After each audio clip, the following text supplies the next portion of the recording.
Hai teman-teman, saya Lulu Nike. Di video kali ini aku akan share ke teman-teman semua nih mengenai biaya pasang behel ya sampai selesai. Nah, kira-kira biayanya tuh berapa sih? Semua ceritanya aku rangkum dalam cerita Bunda.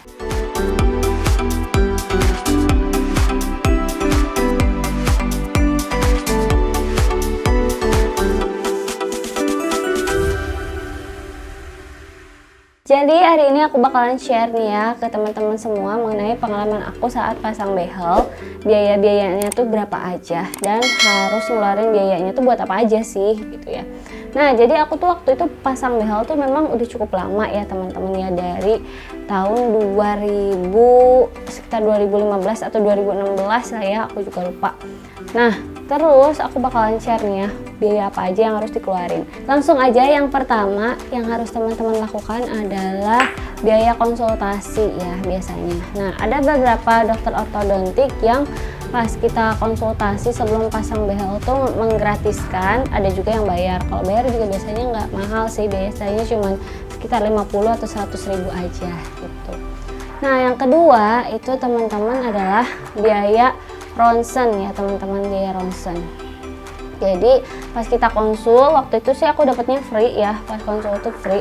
Terus udah gitu langsung ke ronsen. Ronsen itu kan tergantung ya teman-teman ronsennya di mana. Kalau misalnya di tempat dokter spesialis ortodontik teman-teman ada ya bisa di situ, tapi kalau nggak ada kan harus ke rumah sakit. Di rumah sakit sendiri rata-rata untuk ronsen gigi tuh teman-teman waktu pas aku tuh sekitar 300-an ya teman-teman, 300 ribu. Nah tapi sekarang tuh udah lebih mahal lagi, sekarang tuh sekitar 500 ribuan gitu. Kemudian lanjut sama pasang behel ya. Pasang behel ini juga tergantung nih teman-teman, mau pasang yang atas aja, yang bawah aja, atau dua-duanya gitu. Sekarang tuh kalau misalnya teman-teman cuman pasang satu aja, di atas aja misalnya, di atas itu pasang harga behel itu sekitar, kalau satu tuh sekitar 4 jutaan ya sekarang. Dan kalau misalnya teman-teman mau pasang behel dengan kawat giginya tuh yang di belakang gigi, jadi si giginya tuh tetap kelihatan estetik, pas teman-teman senyum tuh nggak kelihatan pakai behel, itu lebih mahal lagi teman-teman ya, bisa 2 kali lipat harganya gitu. Kalau yang standar itu segitu 3,5 juta, tapi kalau misalnya mau atas bawah kayak aku dulu, itu tuh aku pas dulu tuh 5 juta ya pasang behel. Kalau sekarang udah naik, udah 6,5 juta. 6,5 juta tuh teman-teman bakalan dapat untuk cetak giginya. Jadi kan sebelum pasang behel kita tuh cetak gigi dulu, giginya dicetak. Terus udah gitu udah termasuk pembersihan karang gigi dan juga pasang behelnya. Dan juga nanti biasanya dokternya juga ngasih sikat gigi tuh, dikasih sikat gigi sama dikasih lilin ya buat bracketnya ya, buat bracketnya biar pas teman-teman makan tuh nggak sakit, bracketnya nggak kena gusi. Nah setelah itu teman-teman juga harus perhatiin nih biaya lainnya, biaya kontrol misalnya ya. Nah untuk biaya kontrolnya sendiri sekarang itu kisaran 150 sampai 200 ribu teman-teman ya. Kalau pas aku tuh masih 80 ribu, tapi sekarang memang alat-alat dia udah naik mungkin ya, jadi udah mahal juga ya, dari tahun ke tahun tuh memang selalu naik ya kalau untuk gigi itu ya. Jadi untuk kontrolnya sendiri sekitaran segitu teman-teman, 150 sampai 200 ribu. Dan teman-teman harus sisihin itu setiap bulan, atau kalau misalnya mau lebih bagus, mau lebih cepat perawatan behelnya, teman-teman bisa kontrol selama 3 minggu sekali, jadi lebih cepat ya teman-teman, nggak sebulan sekali gitu. Lanjut teman-teman, kalau misalnya teman-teman udah nih kontrol dari awal sampai akhir gitu kan, nanti kan dokternya tuh bakalan estimasiin kan teman-teman butuh berapa lama pakai behel. Ada yang setahun, 2 tahun, 3 tahun, bahkan ada yang sampai 5 tahun gitu kan pakai behel. Nah setelah itu teman-teman pas mau lepas behel itu juga butuh biaya teman-teman ya. Lepas behel itu biayanya tuh sekitar 1,5 juta sampai 2,5 juta teman-teman ya. Untuk pelepasan behelnya sendiri tuh teman-teman tuh nanti bakalan dapat pelepasan behelnya. Setelah pelepasan behelnya, karang gigi teman-teman tuh bakal dibersihin lagi. Itu tuh udah sepaket ya teman-teman. Plus retainernya. Jadi untuk harga pelepasan behel juga itu tuh macam-macam teman-teman. Paling murah tuh 1,5 juta. Itu retainernya dari retainer yang paling murah. Kayak aku gini nih, aku mau kasih lihat.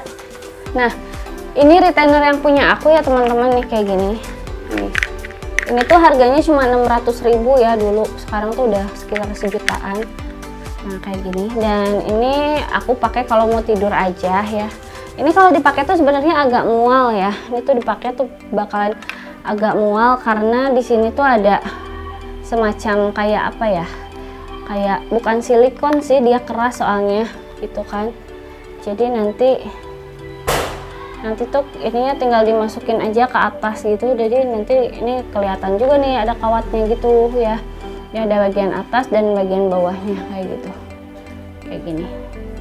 Dan ini karena ada bagian langit-langitnya kayak gini nih agak mual, makanya kalau dipakai setiap hari di siang hari tuh aku agak mual, makanya aku pakainya pas mau tidur aja kayak gitu. Dan retainer ini tuh penting loh ternyata teman-teman ya. Jadi retainer ini tuh dipakainya adalah berapa lama teman-teman pakai behel plus 1 ya, jadi plus 1 tahun. Misalnya aku nih, ini aku pakai behel itu waktu itu selama 20 bulan ya, atau 2 tahun, maka aku harus pakai retainer ini selama 5 tahun gitu ya. Jadi pas pakai behelnya 2 tahun ditambah setahun gitu, setahun setelah pakai behel, jadi ini harus 3 tahun pakai ini gitu. Jadi total teman-teman pakai behel tuh sebenarnya sama perawatannya tuh sekitar 5 tahun ya kalau misalnya aku sendiri kayak gitu, jadi 2 kali lipat gitu loh. Nah retainer ini juga sebenarnya ada teman-teman yang lebih mahal, jadi dia tuh retainernya tuh putih gitu, warnanya bening, dan dia tuh kayak plastik gitu loh, jadi langsung masuk ke gigi. Dan pas teman-teman pakai siang hari pun tuh enak gitu ya, dia nggak bakalan mual juga, kadang nggak kelihatan. Cuman masalahnya kalau misalnya retainer yang kayak gitu itu nggak bisa ngegeser-geser lagi gigi gitu, beda sama yang ini yang kawat. Kalau yang kawat ini tuh kelebihannya dia tuh bisa digeser-geser. Kalau misalnya kita udah berapa lama nih, misalkan kita udah sebulan nggak pakai, aku udah sebulan nggak pakai ini, terus tiba-tiba tuh gigi aku tuh jadi renggang lagi gitu kan. Karena kalau misalnya kita perawatan yang nggak bener nih, udah bagus giginya gitu kan, udah pasang behel, terus tiba-tiba pas udah lepas behel kita nggak pakai retainer, maka gigi kita tuh bisa jadi acak-acakan ya teman-teman gitu. Makanya sama dokter diharuskan pakai ini, pakai retainer. Nah kalau misalnya aku tuh udah lupa nih, misalnya sebulan gak pakai retainer karena males, terus mau pakai lagi, gigi aku agak renggang, dipakein ini aja. Terus retainer yang ada kawatnya ini tuh bisa digeser-geser gitu loh teman-teman ya, bisa disempitin atau bisa dilebarin gitu kan. Jadi dia lebih enak sih yang ini menurut aku gitu, dan harganya juga lebih murah. Nah kayak gitu. Jadi buat teman-teman nih yang pengen pasang behel juga ya teman-teman, selain harus memikirkan nih kenapa sih teman-teman mau pakai behel gitu kan, apa itu tuh memang keharusan atau enggak gitu kan, dan teman-teman juga harus menyesuaikan budgetnya gitu ya. Jadi teman-teman harus menyesuaikan juga nih kira-kira dengan budget yang teman-teman punya gitu kan, sesuai gak sama pengeluaran teman-teman gitu kan. Apalagi harus ada pengeluaran lain seperti pakai behel, seperti biaya kontrol dan lain-lain gitu ya. Nah itu dia pengalaman aku ya mengenai biaya pemasangan behel ya sampai dengan selesai ya. Mudah-mudahan ini bermanfaat buat teman-teman semua, terutama yang mau pakai behel ya biar giginya lebih rapi. Buat teman-teman yang mau tanya-tanya langsung aja tulis di kolom komentar, dan teman-teman jangan lupa like, komen, dan subscribe. Sampai jumpa, semoga bermanfaat.